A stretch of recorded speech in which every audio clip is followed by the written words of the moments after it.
Bienvenidos a Tardes Literarias, el programa de literatura en el que intentamos dar voz a todos los autores y autoras, ya sean conocidos o no, pero sabiendo que siempre nos aportan cultura y sabiduría. Un programa para Radio Sapiens, www.radiosapiens.es, todos los domingos a las 7 de la tarde, con Lute Pérez y Vanessa Di Giacomo. Bienvenidos a Tardes Literarias. Hoy contamos con la inestimable colaboración de Emma Sepúlveda, de nacionalidad chilena. Estudió Historia en la Universidad de Chile y se licenció en Estados Unidos, país donde vivió más de 3 décadas. Magíster y doctorada en la Universidad de California, en Davis. Ha recibido numerosos reconocimientos por su trabajo en literatura y en defensa de los derechos de los latinos en ese país. En 1994 fue la primera latina candidata al Senado de Nevada. Sus comentarios sobre temas políticos, económicos y sociales se convirtieron desde hace 15 años en una sección dominical permanente en la prensa de Nevada. Ha publicado 23 libros tanto de escritura creativa y crítica literaria como de enseñanza del castellano y de investigación. Ha sido galardonada con diversos premios, como el Thornton por la Paz.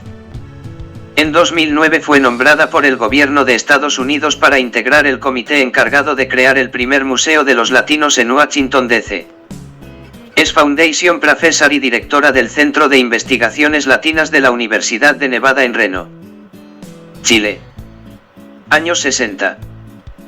El siniestro predicador Paul Schaffer, antiguo miembro de las Juventudes Hitlerianas, decide fundar una colonia de alemanes con la que proclamar su fanatismo religioso y, a su vez, llevar a cabo las terribles prácticas del nazismo.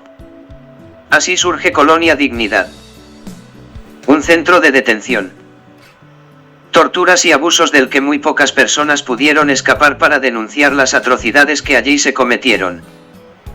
A lo largo de varias décadas, Schaffer logró acumular una gran cantidad de dinero, poder y contó con la complicidad de Pinochet, poniendo la secta al servicio del dictador, bajo la permisividad de los servicios secretos y el gobierno de Alemania.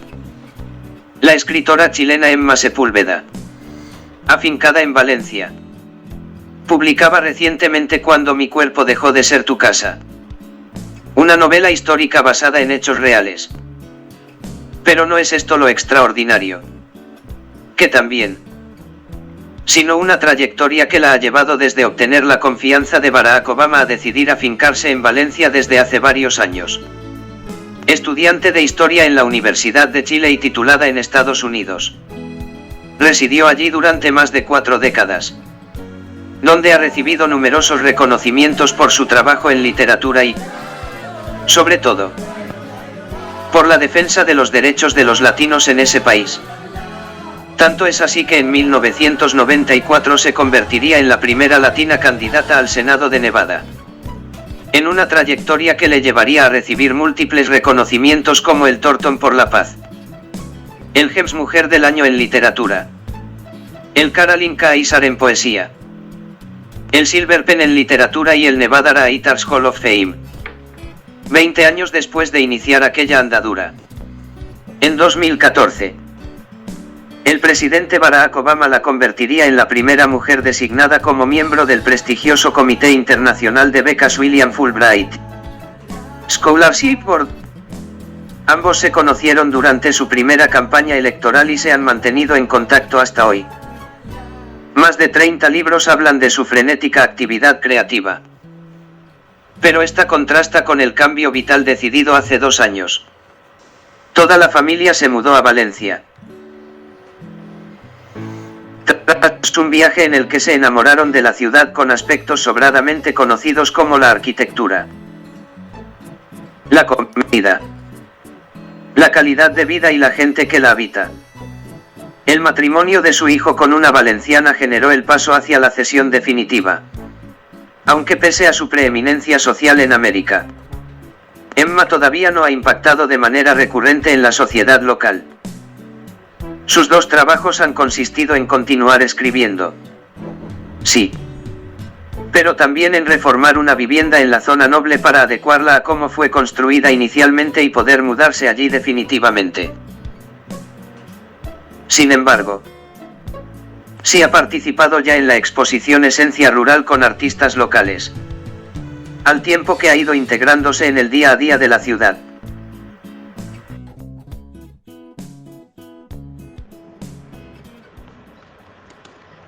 Cuando mi cuerpo dejó de ser tu casa. Estas son las memorias que escribió Ilse, mi madre adoptiva. Las redactó en alemán y yo hice la traducción al español. Traté de mantener su palabra simple. De mujer niña e inocente, a la que solo le permitieron recibir 4 años de educación básica en las décadas que vivió prisionera de la secta. Ilse luchó hasta los últimos meses de su vida para que se hiciera justicia. Para que algún día se cerraran los portones de Colonia Dignidad. El macabro lugar donde niños, mujeres y hombres, alemanes, chilenos y de muchas otras nacionalidades fueron martirizados por Sieifar y los jerarcas de la secta. Así comienza esta novela fruto de una rigurosa investigación sobre una vida y su dramático entorno.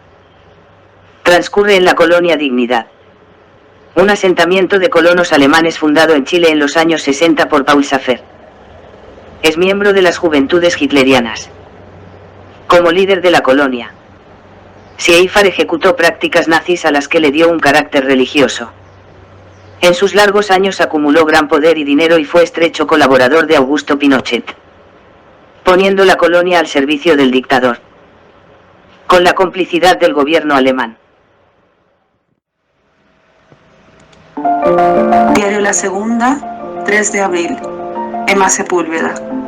Todavía hay mujeres viviendo bajo el dominio mental de Paul Schaeffer en la ex Colonia Dignidad. Para Schaeffer, las mujeres eran cerdas sucias, gallinas inmundas, vacas hediondas. Las alemanas que llegaron a la colonia fueron secuestradas, viajaron engañadas. Cuando llegaron, les quitaron a sus hijos. Me encontré a una alemana y le hice solo una pregunta. ¿Cómo está la vida por acá? Me contestó. Estábamos mejor cuando Schaeffer estaba vivo.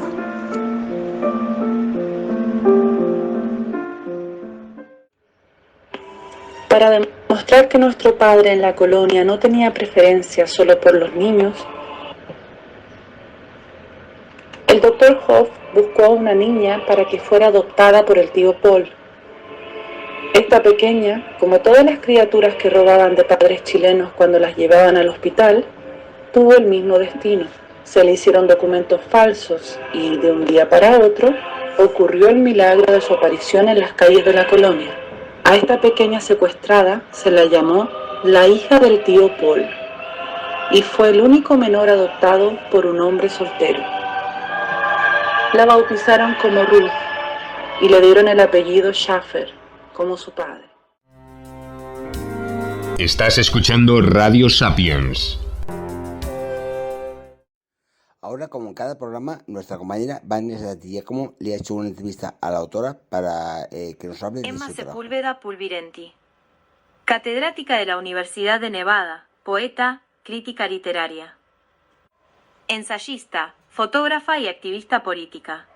Se graduó en la Universidad de Chile, realizó sus estudios graduados en la Universidad de Nevada, doctorado en la Universidad de California. Es una autora y coautora galardonada, con 30 libros de narrativa, no ficción, memorias, cuentos, poesía, ensayos críticos y libros de texto.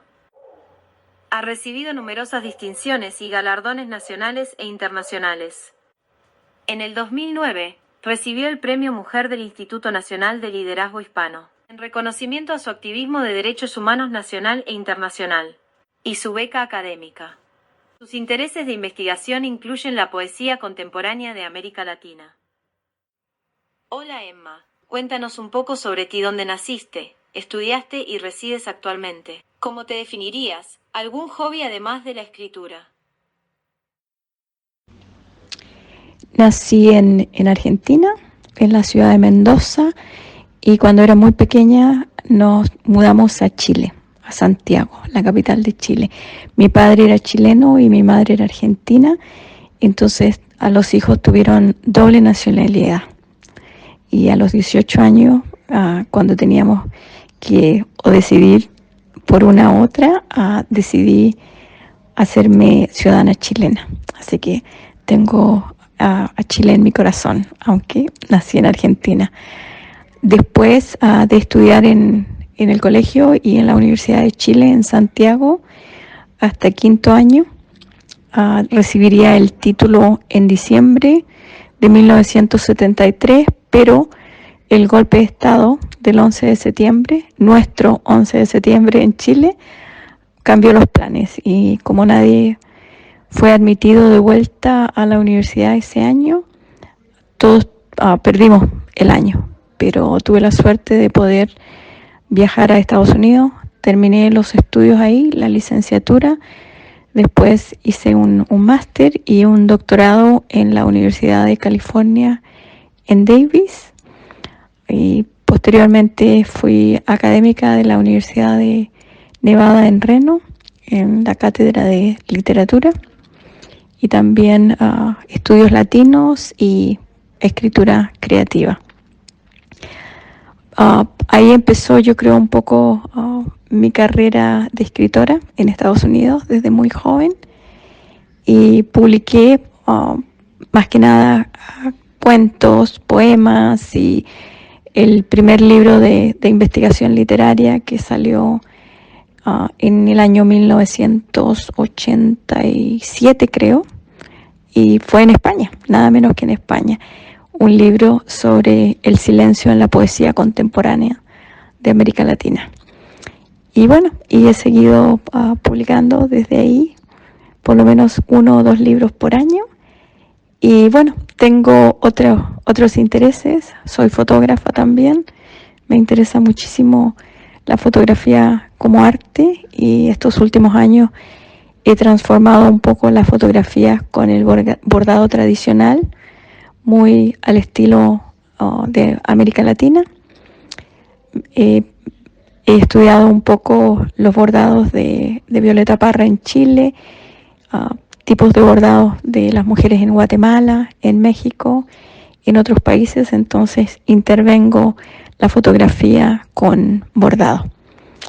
Tuve la suerte de empezar a trabajar en Polaroid. Estudié 5 años de fotografía, incluso no estaba segura si me iba a dedicar a la enseñanza en el mundo académico o a la fotografía como arte y a la escritura también, pero decidí mantener a la fotografía no como el único empleo, pero más que nada una fotografía artística. Y como te digo, he hecho varias exposiciones, pero realmente nunca me he dedicado solo a la fotografía.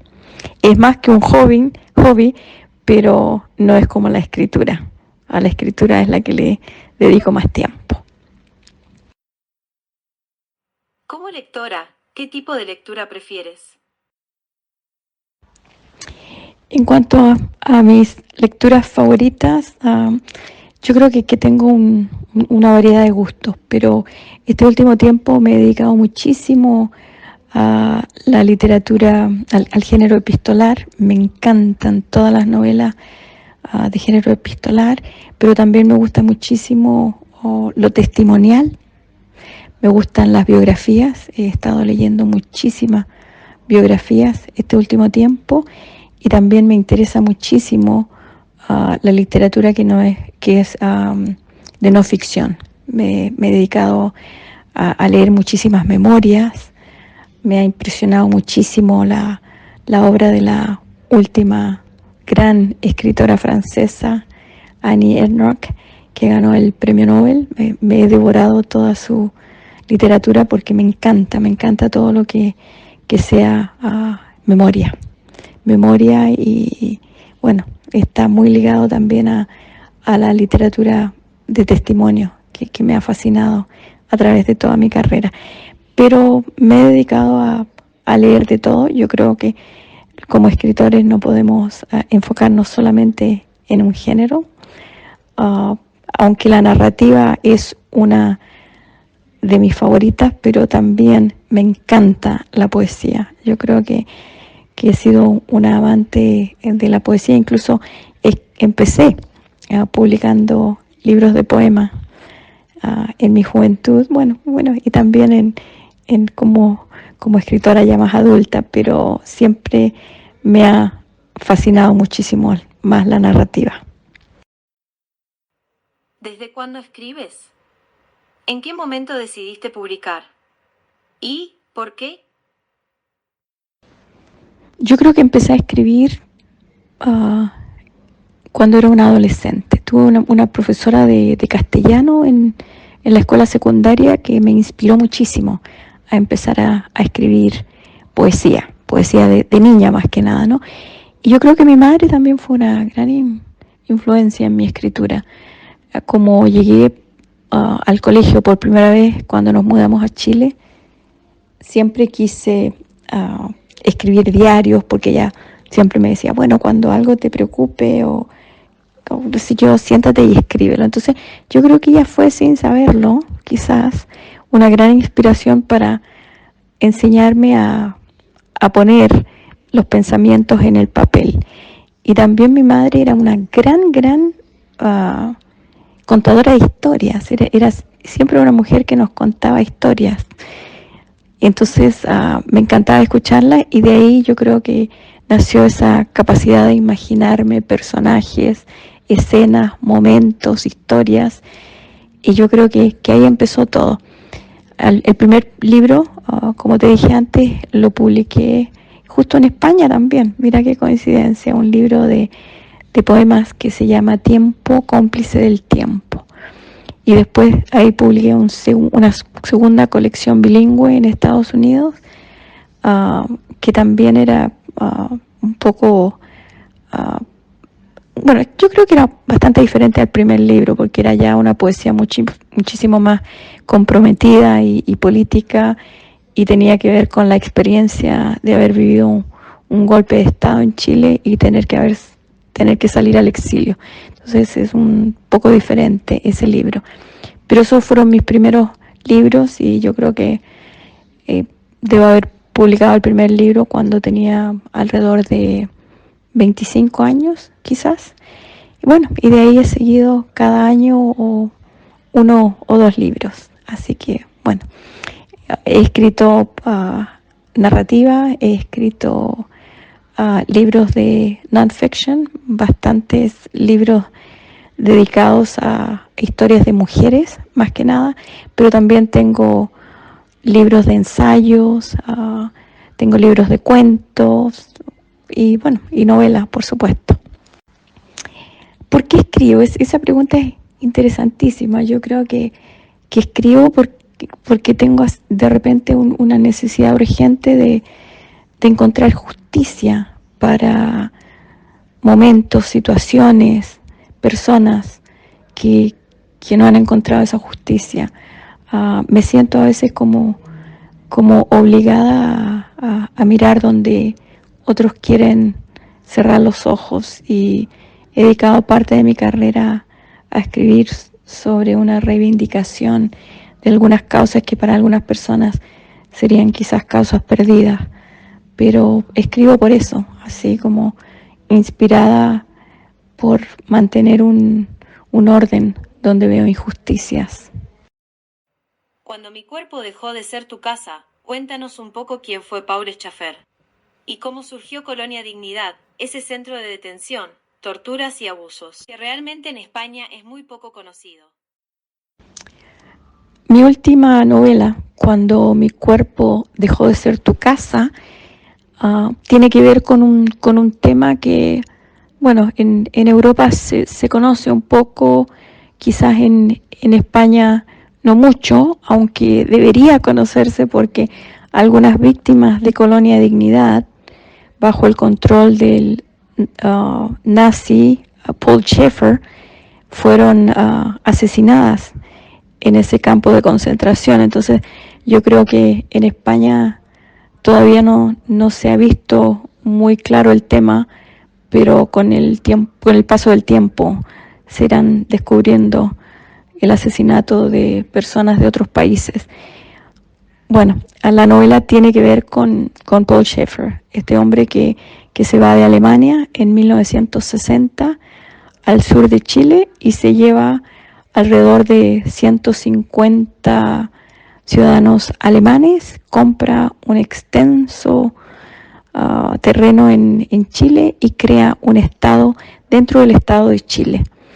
Y en ese estado, lentamente, en muy corto tiempo, lo convierte en un centro de tortura, un campo de concentración, donde las familias que llegan ahí pierden el derecho sobre sus hijos. Él los obliga a entregarle los hijos a él, porque él los va a educar de una forma religiosa, pero realmente se convierte en algo espantoso para los padres, porque no vuelven a ver a sus hijos, los niños no saben quiénes son sus padres, los obligan a llamarlos tíos y tías, y este hombre, Paul Schaeffer, siendo un pederasta, abusa de estos niños cada noche. Los tiene viviendo cerca de él, incluso en su dormitorio, y los padres nunca vuelven a tener la oportunidad ni siquiera de hablarles a sus hijos. La gente pierde todos los derechos básicos humanos. Las mujeres no duermen con sus maridos, no tienen derecho a leer, a estudiar, se les prohíbe cualquier contacto entre las personas. Las mujeres son torturadas periódicamente con fármacos y también con electrochoques para tratar de transformarles la mente, y en muchos casos el cuerpo también.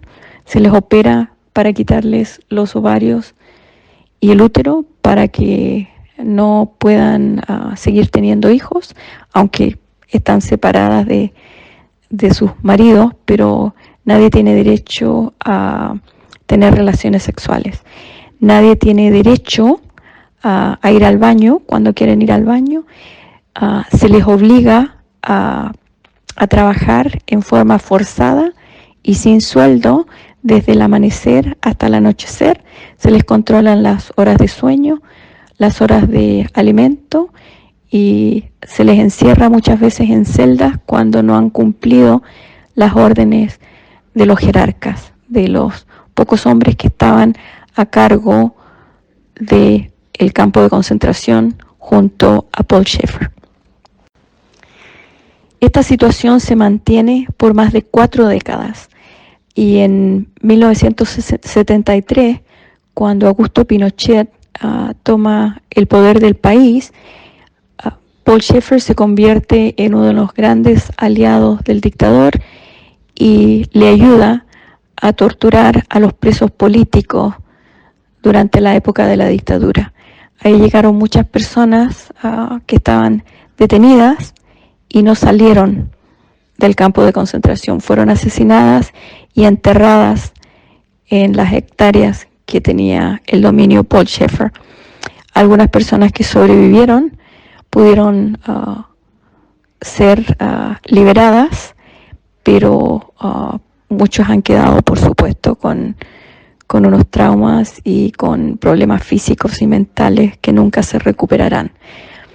Paul Schaeffer fue finalmente detenido y fue llevado a la justicia, aunque antes se escapó y logró vivir en Argentina por muchísimo tiempo antes de que el servicio secreto lo encontrara y lo repatriara a Chile, donde la justicia le pudo dar 23 años de cárcel. Pero a los 4 años de estar en la cárcel muere, y realmente no se hizo la justicia que merecían todas estas víctimas. El gobierno de Alemania no hizo mucho, solamente le ha dado 10.000 euros a algunas de las víctimas, con lo cual no les ha ayudado en mucho, porque son personas que dieron su vida al trabajo, que no tienen derecho a jubilación, que no tienen derecho a asistencia médica, no tienen dónde vivir, no tienen cómo mantenerse, entonces 10.000 euros les alcanzó solamente para algunas operaciones que necesitaban, arreglarse los dientes, etcétera, pero siguen viviendo en una miseria absoluta. Sin embargo, el gobierno de Chile no ha hecho absolutamente nada. Estas víctimas todavía no han tenido la justicia que se merecían, y sobre todo los niños, no solo los niños alemanes que fueron quitados de sus padres, pero también niños chilenos que fueron adoptados ilegalmente, porque este centro que se llamaba Colonia Dignidad, irónicamente, tenía 2 hospitales y ofrecían, irónicamente, ayuda a las familias pobres que vivían cercanas al recinto. Entonces, las familias llevaban a sus hijos que estaban graves o que habían tenido un accidente a ese hospital. Y el médico y la doctora que ayudaba a estas personas, supuestamente, les decía a los padres que los niños habían fallecido. Y de esta manera les mostraban documentos falsos donde decía que, por ejemplo, que el niño o la niña tenía que ser operado. Entonces después anunciaban que había fallecido en la operación. Y realmente era una mentira. Los engañaron desde el principio a muchos padres y así dieron en adopción a sus hijos que se quedaron ahí para ser torturados y violados por Paul Schaefer. ¿Llegaste al documentarte a hablar con alguna de las mujeres que allí vivían? Para poder escribir esta novela pasé décadas estudiando el tema, leyendo todos los artículos que salieron en todos los diarios desde 1964, porque realmente ni siquiera salieron en la prensa muchos artículos hasta que una de las víctimas, un muchacho joven, Wolfram Müller, que nunca se me ha olvidado su nombre, trató de escapar. Entonces ahí fue la primera vez que salió la noticia de este lugar, pero la embajada de Alemania en Chile lo devolvió a la colonia, porque era un menor de edad y no tenía permiso para estar solo en Chile, sino que bajo la tutela de Paul Schaefer. Al tiempo después se escapó una mujer que también fue devuelta a la colonia porque había dejado sus hijos ahí abandonados y su marido todavía estaba en Alemania. Entonces, toda esa documentación la fui guardando y siempre me interesó mucho este lugar que parecía que realmente nadie quería escuchar el clamor de estas víctimas. Y cada vez que se hablaba de eso, el gobierno de Chile lo silenciaba y Alemania no se pronunciaba en absoluto sobre el destino de estas 300 personas, que ya eran más de 300, porque seguían llegando en grupos más pequeños a vivir en esta comunidad completamente cerrada. Era una comunidad donde nadie de afuera podía entrar, ni siquiera de visita. Entonces, realmente tuve que hacer muchísima investigación. Visité el lugar después de la muerte de Schaefer, porque si entrabas no podías salir de ese lugar. Entonces, cuando lo visité, pude fotografiar algunos lugares que ya están cerrados, que no están abiertos al público, aunque todavía hay un restaurante y un hotel, que para mí me parece macabro que existe esta especie de turismo donde la gente se quede a dormir ahí y coma comida hecha por ex víctimas. Pero bueno, así fue la investigación. Pasaron años y años y años de documentación y de entrevistas para poder escribir esta novela testimonial, que es hasta cierto punto, pero también es una novela histórica. Aunque estos personajes existieron, la historia está basada en una familia que existió, pero también he tenido que agregar algunos elementos de ficción para completar la historia. ¿Cómo se mantenía la colonia? ¿Qué recursos tenían? Porque estamos hablando de un campo de concentración. Hay muchas cosas horrorosas sobre esta historia. Aparte de los horrores y el espanto que es informarse sobre lo que pasaba en este campo de concentración, para mí lo más tenebroso afuera es que no se hicieron investigaciones. El gobierno de Alemania, aunque ciudadanos alemanes seguían mandando fondos de ventas de propiedades de las víctimas que vivían ahí, o les mandaban su dinero de jubilación, nunca se hizo una investigación. ¿Dónde estaban estas personas y los que se habían escapado?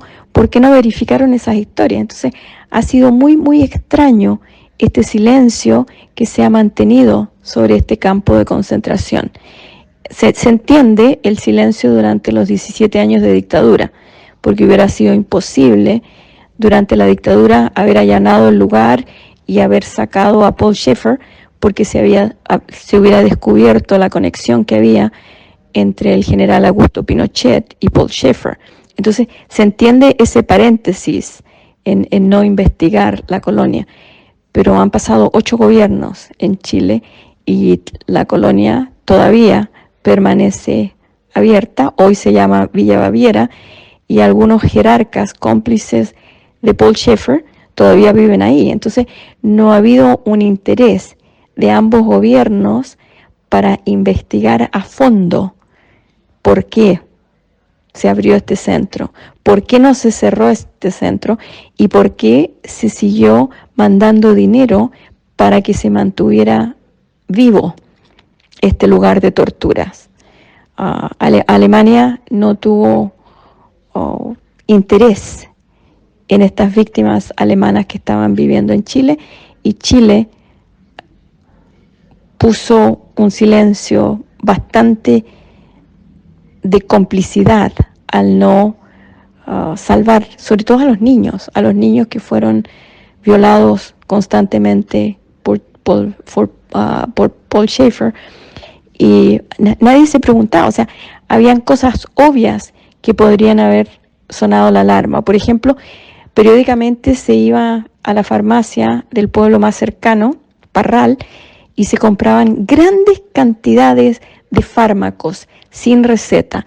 Nadie se preguntó qué se hacían con estos fármacos. Por ejemplo, las autoridades no visitaban al hospital donde tenían a las mujeres amarradas a las camas y se les aplicaban electrochoques. O sea, ha habido un silencio bastante cómplice, y que habría que buscar las razones por las cuales no se destapaban estos crímenes durante esos años. ¿Hay algún libro que te haya marcado a lo largo de tu trayectoria? Libros que me han impactado, es una buena pregunta, porque yo creo que siempre tenemos libros que nos han encantado, que nos han fascinado, que nos han asustado, que nos han inspirado, pero que nos han impactado. Recuerdo muy joven leí la mayoría de la obra de un autor chileno, Baldomero Lillo, y 2 libros de su gran obra. Uno era Subterra y el otro Subsole. Ambos hablaban de la vida de los mineros, que para mí era un mundo desconocido. Irónicamente, 20 años después escribí un libro sobre el desastre minero, pero esos 2 libros me impactaron profundamente, porque realmente tenía una ignorancia absoluta de la vida aterradora de los mineros chilenos, bueno, y los mineros en todo el mundo. Entonces yo creo que esos fueron los primeros libros que me impactaron profundamente. Y bueno, y últimamente yo creo que uno de los libros que más me ha impactado ha sido el cuento de la criada de Margaret Atwood, ¿no? Y yo creo que también fue muchísima inspiración, ese impacto que sentí cuando empecé a escribir esta novela también, porque las mujeres que vivían en este aterrador mundo era muy similar a la ficción creada por Margaret Atwood, aunque cuando escribí la novela de la Colonia de Dignidad era una realidad, pero yo creo que ese fue otro libro que me impactó mucho.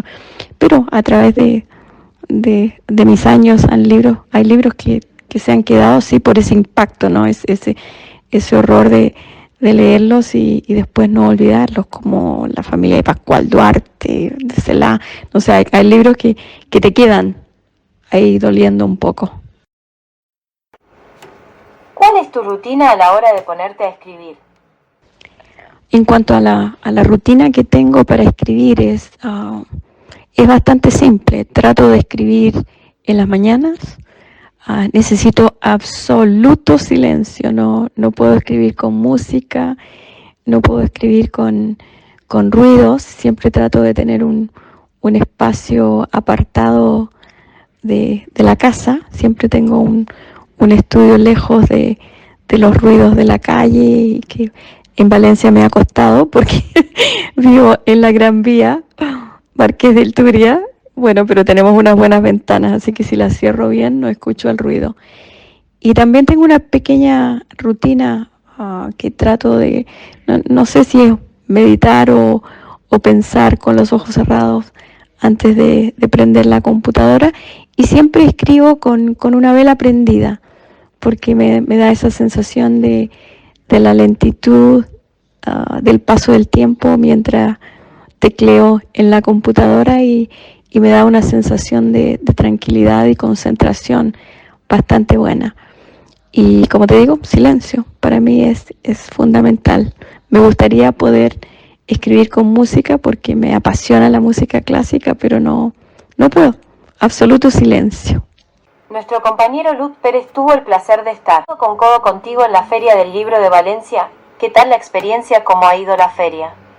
Sí, tuve la oportunidad de asistir por primera vez a la Feria del Libro de Valencia. Me pareció una feria estupenda, una energía fabulosa, la representación de todas estas librerías que son extraordinarias aquí en Valencia, algunas que he tenido la gran oportunidad de firmar libros en sus recintos, y realmente son lugares espectaculares. Bueno, hay lugares donde no existiríamos nosotros los escritores si no tuviéramos esos espacios tan fabulosos. Para mí fue una experiencia, bueno, acabo de llegar a Valencia, entonces todavía no tengo un público que conoce mi obra, ni un público que se interese en mis libros todavía. Entonces fue un poco difícil porque yo creo que es un comienzo para mí llegar, aunque tengo una historia de muchos libros publicados en Chile, en Estados Unidos, en Inglaterra, pero me cuesta volver a empezar acá en Valencia. Entonces sentí un poco eso en la feria, que aunque estoy segura que estaba muy bienvenida, no sentía que tenía un público ni un espacio como escritora recién llegada. Pero bueno, quizás el próximo año será mejor. Desde que estás en el mundo literario, ¿qué ha sido lo mejor que te ha sucedido? ¿Cambiarías algo del pasado o lo dejarías tal cual?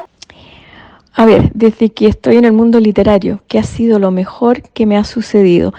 Yo creo que lo mejor que me ha sucedido es conocer lectores increíbles, inteligentes, ávidos lectores, qué sé yo, me encanta esa energía y ese diferente punto de vista que te presentan con cada lectura. Yo aprendo muchísimo de los lectores porque me alejan de la obra y me la traen de vuelta de una manera hasta más creadora de lo que intenté cuando la escribí. Entonces, para mí lo mejor como escritora ha sido esta perspectiva que tengo, que me regresa el libro que he escrito con una formación completamente diferente, con una lectura, una creación diferente. Entonces, eso me apasiona. Y también lo que me ha fascinado de ser escritora es la oportunidad de viajar por el mundo y hablar de mis libros y conocer a otros escritores. Yo creo que también ha sido fabuloso. Puedo recordar algunos de los escritores que siempre leí cuidadosamente su obra o seguí sus caminos de la escritura, como Isabel Allende.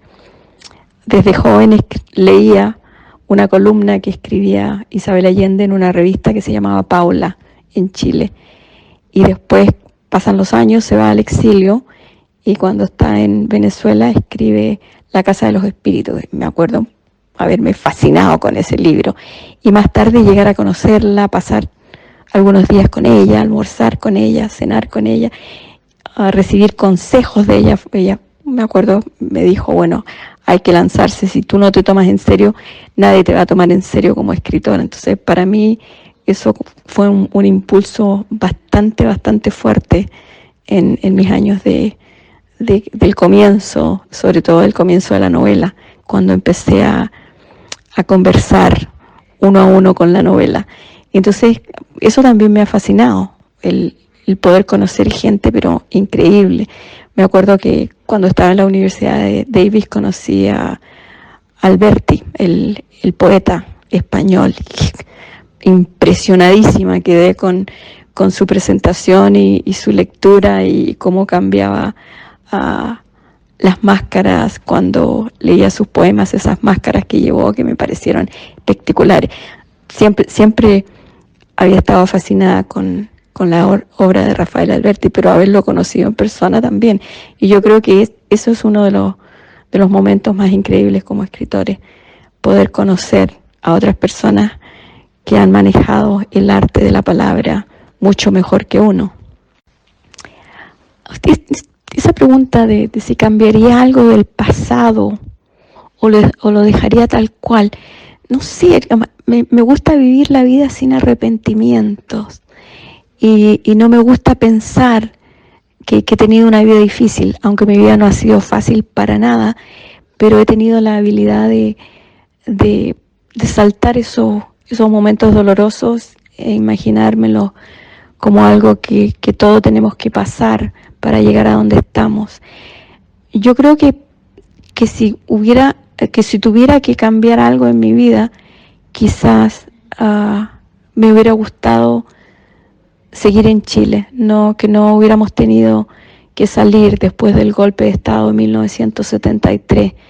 Yo creo que eso cambió mi vida de una manera drástica, pero tampoco puedo decir que he tenido una vida terrible después de eso. Yo creo que la vida me ha dado unas oportunidades estupendas y he podido elegir caminos muchísimas veces, y todos estos caminos que he recorrido me han llenado a diferentes niveles, como escritora, como fotógrafa, como mujer activista, como madre, como compañera, como todo, como amiga. Entonces, realmente no hay mucho que me gustaría cambiar.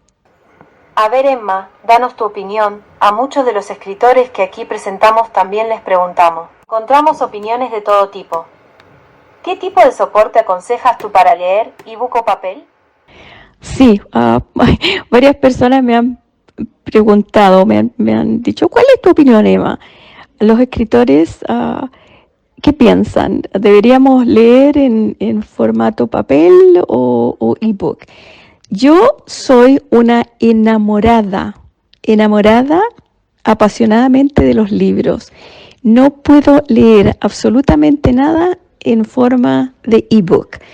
Soy así como todavía me gusta escribir cartas en un papel bonito y me carga mandar emails, aunque lo tengo que hacer y recibo cientos de emails y los tengo que contestar.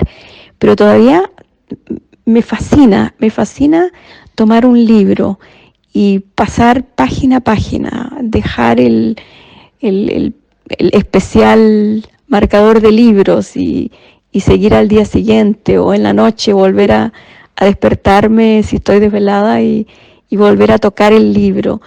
Y sobre todo esos libros antiguos que tienen ese olor a tiempo, ese olor a otras manos que han recorrido esas páginas. No sé, me encanta, me apasionan los libros. Y no he podido, he tratado de leer, sobre todo cuando viajo en el avión, los ebooks y todo eso, pero no puedo. Lo mismo que fue un gran desafío tener que empezar a escribir en la computadora, porque me recuerdo haberme revelado a escribir en la máquina de escribir y siempre estaba escribiendo a mano y después lo pasaba a la máquina de escribir. Pero en la computadora me he tenido que acostumbrar a escribir directamente en la computadora. Pero no cambiaría por nada del mundo el libro en papel. Yo creo que es un regalo para la vista, para las manos y sentir esa sensación de que vas por el camino, página a página, siguiendo la historia. Es apasionante.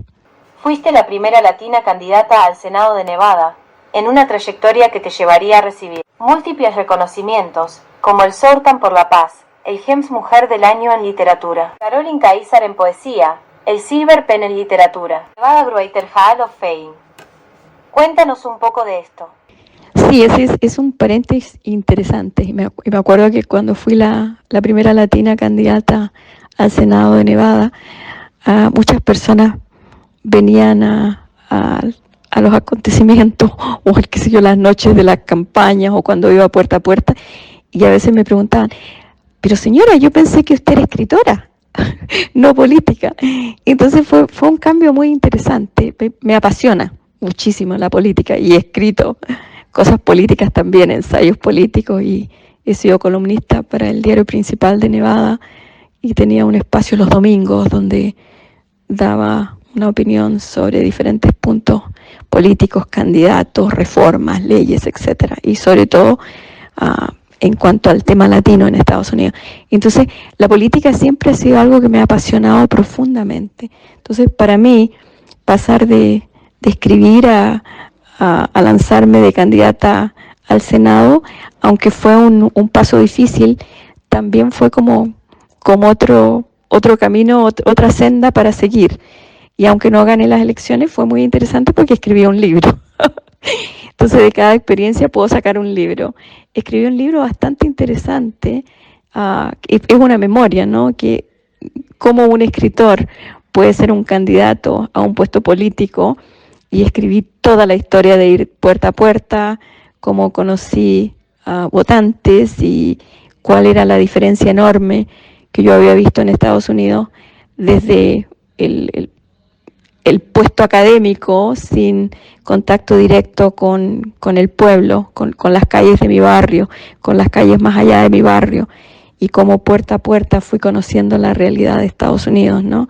Que hay una pobreza que se desconoce afuera, que hay muchísima gente, ancianos que tienen que elegir entre comprar un remedio o comprar comida, mucha gente que no confía en el sistema de la educación pública y prefieren tener a sus hijos y enseñarles en la casa y enseñarles con la Biblia, por ejemplo, a leer en vez de los libros que están ofrecidos en el plan escolar. Me fui dando cuenta de muchas cosas muy, muy interesantes que Estados Unidos no las hubiera aprendido nunca yo en mi peregrinaje de allí si no hubiera sido candidata. Yo creo que Estados Unidos fue un país muy noble conmigo. Creo que cumplí de alguna manera el sueño americano. Yo creo que Estados Unidos también fue un lugar bastante importante en mi vida, porque ahí terminé de desarrollar muchos temas de mi escritura. Yo creo que aprendí a ver otro mundo y a escribir sobre otros temas. Pude escribir sobre la vida de los latinos en Estados Unidos, pude escribir sobre la discriminación, el tratamiento de las mujeres, que muchas veces es bastante discriminatorio.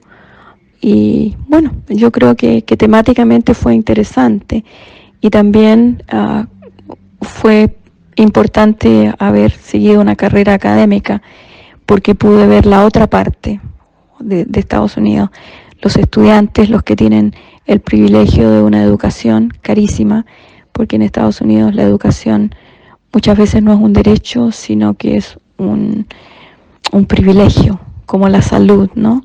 Que no está ahí para todos, sino que para los que la pueden pagar. Entonces aprendí mucho en los diferentes mundos en los que tuve la oportunidad de moverme, ¿no? Y bueno, y en cuanto a la política y el activismo, yo creo que también fue importante, porque creo que pude contribuir de diferentes formas, y a nivel nacional pude trabajar en la campaña de Bill Clinton, de Hillary Clinton, de Barack Obama, que bueno, es mi presidente favorito, y me dio el gran honor de haberme nombrado al Comité Internacional de Fulbright, que era solamente de de 12 personas en todo Estados Unidos y bueno, fue uno de los grandes honores de mi vida. Los demás premios son solamente estatuas y diplomas que tengo colgados en la pared. Pero otro premio muy interesante que recibí en Estados Unidos, porque me ayudó económicamente bastante, en 1984 gané el primer premio en fotografía en un concurso organizado con Porsche International, la compañía de coches en Alemania, Polaroid, la compañía también alemana en esos años de film, y el Museo de Arte de Nueva York, que fueron los jueces del concurso. Y fue un premio inolvidable también. Bueno, el primero en un concurso internacional no es poca cosa, pero fue importante porque era una cantidad de dinero bastante considerable y con eso pudimos dar pie a la primera casita que compramos con mi esposo en California. Así que bueno, me dio mucho ese país y tengo que estar muy agradecida de todos los triunfos que tuve y todos los premios, porque es un país que te obliga a trabajar mucho, pero de alguna manera puedes tener recompensas si tienes una ética de trabajo y un compromiso, como lo tuve yo con tantas causas. 20 años después de iniciar aquella andadura, en 2014, el presidente Barack Obama te convierte en la primera mujer designada como miembro del prestigioso Nacional de Becas William Fulbright Scholarship Board.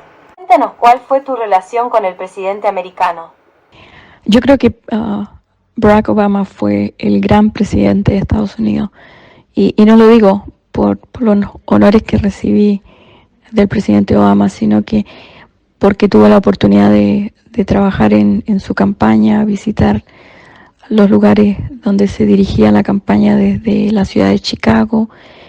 Y bueno, y más tarde tuve la gran oportunidad de asistir a la Casa Blanca un par de veces, y yo creo que realmente es un presidente que a lo mejor en estos años todavía no ha recibido el reconocimiento histórico, pero cuando pase el tiempo vamos a mirar como hemos mirado a otros presidentes de otros países del mundo y nos vamos a dar cuenta que fue el gran presidente que tuvo Estados Unidos en estas últimas décadas. ¿Tienes entre todos tus libros alguna escena favorita de la que te sientas realmente orgullosa? Qué pregunta más interesante. En alguno de mis libros tengo alguna escena de la que me sienta súper orgullosa. ¡Wow! Yo creo que hay muchas escenas de las que me siento orgullosa. A ver. En el libro de la campaña política, cuando fui candidata y escribí mis memorias sobre cómo fue ser la primera candidata al Senado de Nevada y cómo fue ir de puerta en puerta visitando a los votantes y sentirme rechazada o acogida por los votantes de acuerdo a su cara política. Pero el final del libro me conmovió, y no sé por qué siempre los finales de mis libros me conmueven cuando los vuelvo a leer. Pero una escena final de ese libro todavía me viene a la memoria a menudo, y es que fui a un partido de básquetbol en la ciudad de Reno, en la ciudad donde vivía, y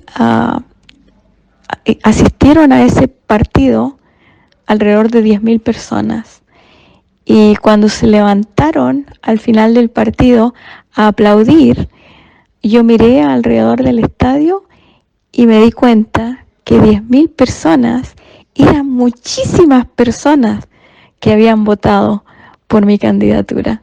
Y fue una escena que nunca la he olvidado porque me emocioné, no solamente cuando viví el momento, sino que cuando lo escribí. Y me dije a mí misma, ¿no? Bueno, 10,000 votos o 20,000 votos o 30,000 votos, cuando los miras con caras, con cuerpos, con manos que están aplaudiendo, son un montón de votos. Y ahí me emocioné. Bueno, la otra parte que para mí ha sido también impresionante fue otro otro final de un libro. El libro que escribí sobre el accidente minero, los 33 hombres que se salvaron, que los pudieron rescatar. También el final del libro me parece que es una escena muy bonita, porque el último rescatista de los mineros sale del espacio donde estaban enterrados y lo llevan en esa nave, una especie de nave espacial que iba por el espacio abierto que habían excavado, y él deja la luz prendida, no apaga las luces que habían puesto ahí con baterías. Y escribí la escena como que este hombre deja la luz prendida para que nunca nos olvidemos de ese espacio donde vivieron 33 seres humanos tan cerca de la muerte por 70 días, con un mínimo de comida, sin aire y sin ningún tipo de medicina o ninguna cosa que los pudiera distraer de su momentánea locura que estaban viviendo con esa ansiedad de estar atrapados. Entonces, esa escena también siempre la recuerdo. ¿En algún momento en tu niñez o juventud pensaste que serías una escritora?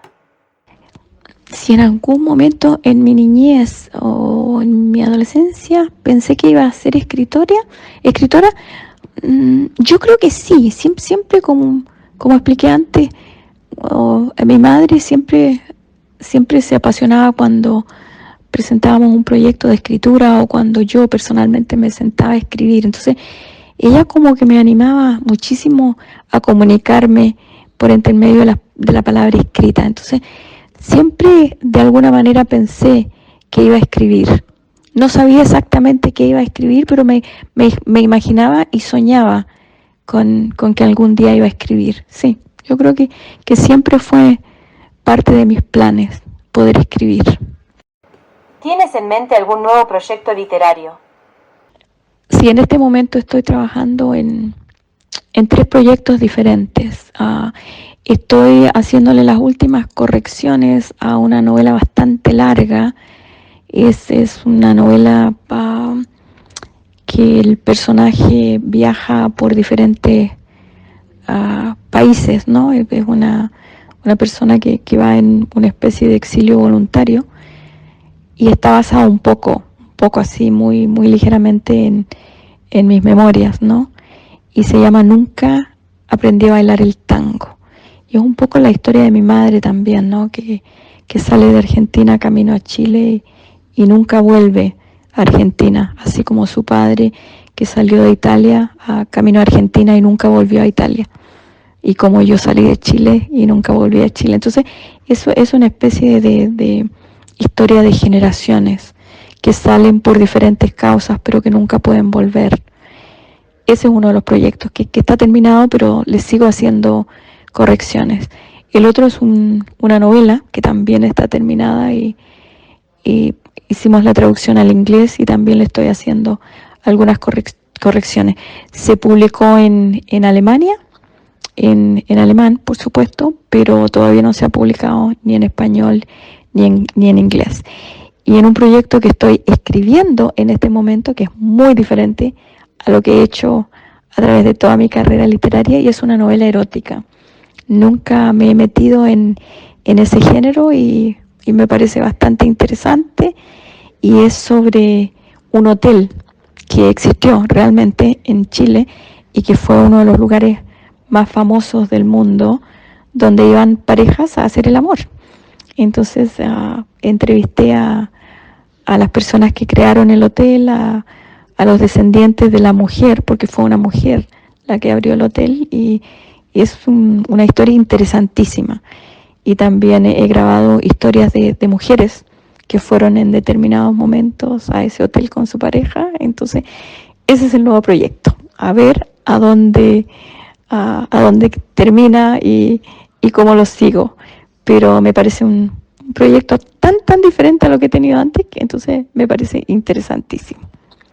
Para terminar, la gente que quiera adquirir algunos de tus trabajos, ¿de qué modo lo pueden hacer? Los libros míos se pueden conseguir en Amazon y se pueden conseguir como ebook también en Amazon o en Google Reads o en Kindle o creo que Busca Libre también los pueden enviar a todas partes del mundo. Pero aquí en España están, por ejemplo, la última novela que se publicó aquí en España por la editorial Catalonia, y el libro se llama Cuando mi cuerpo dejó de ser tu casa.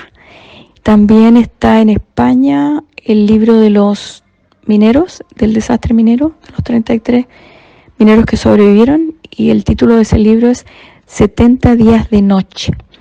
Y también hay otros 2 libros publicados por la editorial Torremosas en Madrid, un pequeño poemario de los años 80 que se llama Tiempo cómplice del tiempo, y también de la editorial Torremosas en Madrid, el libro sobre investigaciones literarias, un estudio del silencio, que es uno de mis libros favoritos también, aunque es académico, y ese libro se llama Un acercamiento a la poética del silencio.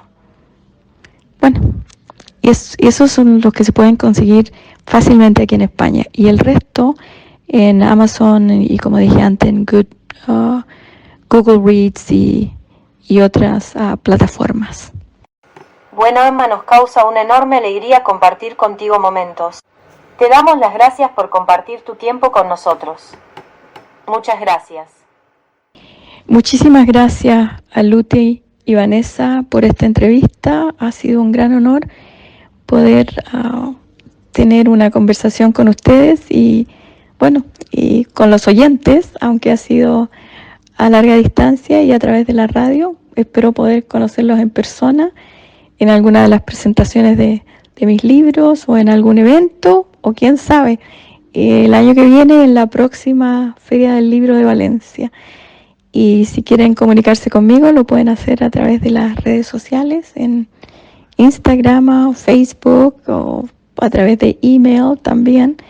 Un abrazo para todos y muchísimas gracias. Un tremendo honor poder estar en contacto con los oyentes de mi nuevo hogar en Valencia. Y a través de España o donde se escucha este programa. Gracias nuevamente, Lute y Vanessa. Ha sido un tremendo honor.